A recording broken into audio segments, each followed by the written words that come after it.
Ah ben voilà, c'est le 1er décembre 2018. Ça me rappelle, bien entendu, mon enfance, quand je recevais le calendrier de Noël tout joli avec les petites portes. J'étais tout joyeux. Et puis là, bah, bien sûr, j'étais un enfant, tout ça. Et puis les années passant, et bien après pas mal d'aventures et de mésaventures, eh bien, je peux dire que maintenant, je connais la signification réelle de Noël. C'est d'ailleurs ce qui m'amène enfin, je dis bien enfin parce que j'ai 67 ans et puis je me suis converti à Jésus à l'âge de 19 ans et puis j'en ai vécu des vertes et des pas mûres. Pourquoi? Parce que je lisais la Bible mais je suis tombé dans un piège de culpabilité qui a fait que je me culpabilisais toute ma vie. Et j'avais même peur de lire la Bible, puis même pendant longtemps je ne la lisais pas. Et maintenant, quand même, et ça je suis très reconnaissant au Seigneur, c'est que maintenant j'ai repris des lectures régulières et plus encore, j'ai décidé donc de les lire publiquement, et ce qui permet qu'au moins j'ai une autodiscipline, parce que je souhaite vraiment le faire jusqu'au bout. Ok, bon, trêve de plaisanterie, enfin ce ne sont pas des plaisanteries, mais bon. Alors, cette fois, nous en arrivons à l'épître aux Galates, et tout ceci parce que je viens de finir hier le deuxième épître aux Corinthiens. Nous en arrivons, épître aux Galates, chapitre 1. Le titre, ils ont mis Salutations et reproches, au singulier. Il y a une salutation et un reproche. C'est ce que je vois là. De la part de Paul, apôtre établi non par des hommes, ni par l'intermédiaire d'un homme, mais par Jésus-Christ et par Dieu le Père qui l'a ressuscité, et de tous les frères qui sont avec moi aux églises de la Galatie. Que la grâce et la paix vous soient données de la part de Dieu notre Père et du Seigneur Jésus-Christ.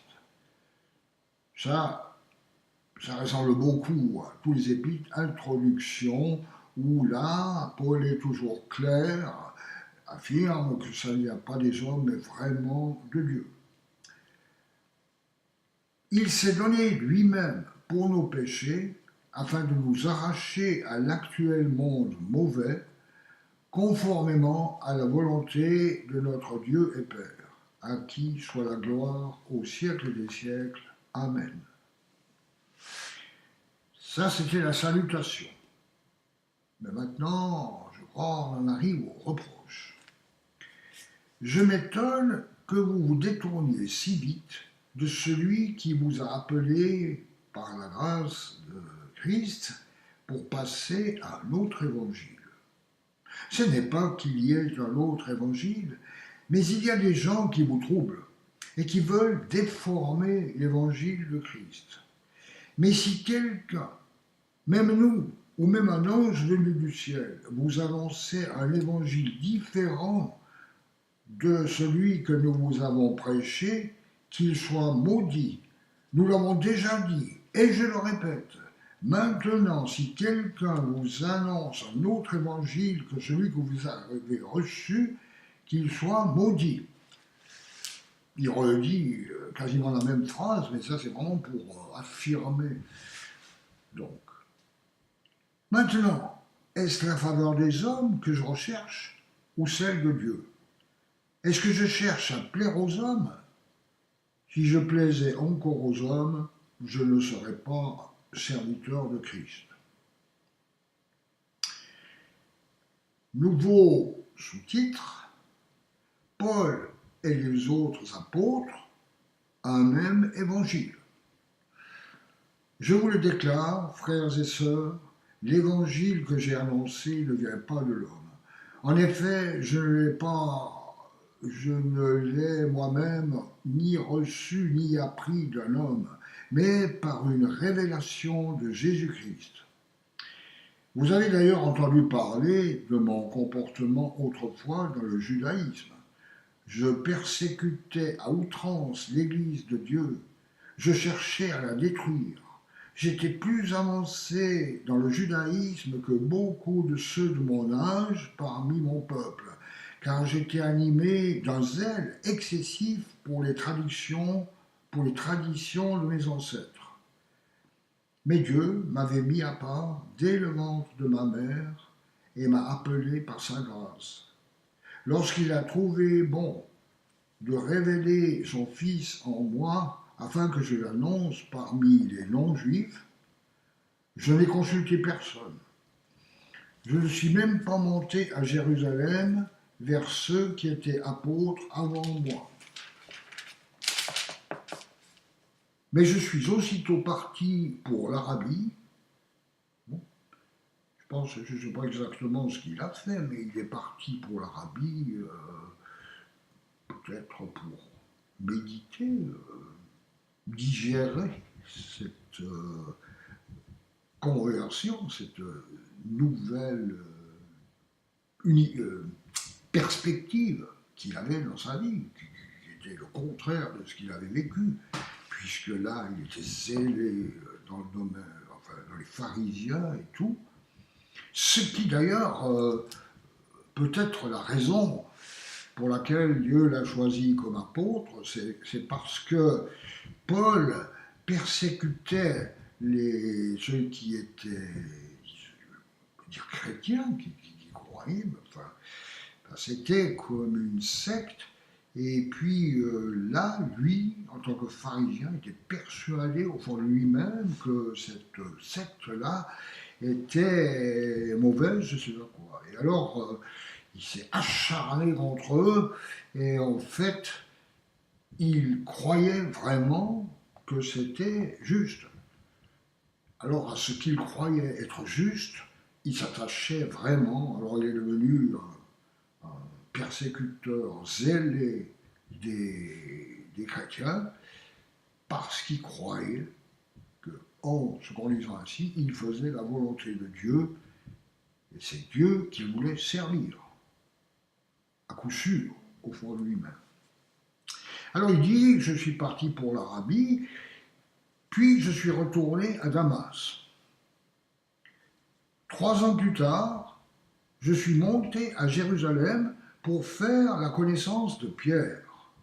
Alors Pierre, bien sûr, un disciple de Jésus qu'il a côtoyé. Nous voyons donc dans les évangiles tous les contacts que Pierre a eus avec Jésus. Nous voyons aussi qu'au moment où Jésus a été arrêté, Pierre l'a renié 3 fois. Pierre occupe une place très importante dans les évangiles. Alors Paul est monté à Jérusalem pour faire sa connaissance. Alors c'est le mot Paul, je continue. Et je suis resté 15 jours chez lui. Mais je n'ai vu aucun autre apôtre, si ce n'est Jacques, le frère du Seigneur. Là, c'est ce que nous apprenons, que Jacques, qui a aussi écrit un épître, était le frère du Seigneur. Alors, en tant que disciple, il était aussi son frère spirituel, mais Jacques était aussi le frère naturel de Jésus. Il avait Marie pour maman, qui est sa maman naturelle, mais alors Joseph était son père naturel. Jacques, lui, à l'inverse de Jésus, avait une mère naturelle et un père naturel, Joseph. Bon. Alors, on vient de voir que Paul avait vu Jacques aussi. Alors, il continue en disant « En vous écrivant cela, je l'affirme devant Dieu, je ne mens pas. Je suis allé ensuite dans les régions de la Syrie et de la Cilicie. Or, mon visage était inconnu des églises de Judée qui sont en Christ. Elles avaient seulement entendu dire « Celui qui nous persécutait auparavant annonce maintenant la foi qu'il s'efforçait alors de détruire. Et elles rendaient gloire à Dieu à cause de moi. » Voilà, c'est la fin du premier chapitre de cet épître aux Galates, le premier. Je vais donc vous laisser.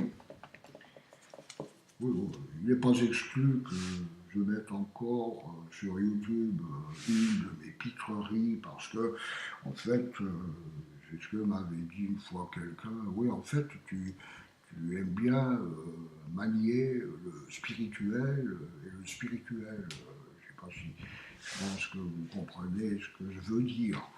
C'est vrai que je me sens à l'aise dans ces deux domaines qui pourtant semblent très différents, mais qui ne sont pas du tout incompatibles, soit dit en passant.